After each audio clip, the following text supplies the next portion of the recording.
মুমিন কখনো হেরে যায় না। মুমিনের হারাবার কিছু নাই।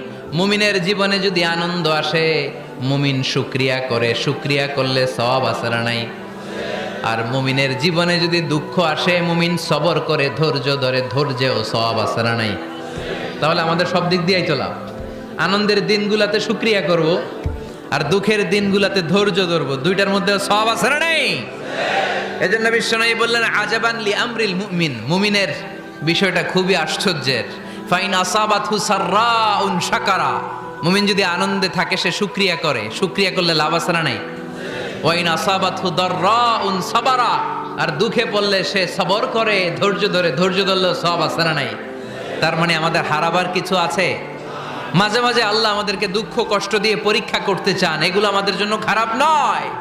এই দুঃখ কষ্ট বিপদ আমাদের কোমরকে সোজা করে, আমাদের পায়ের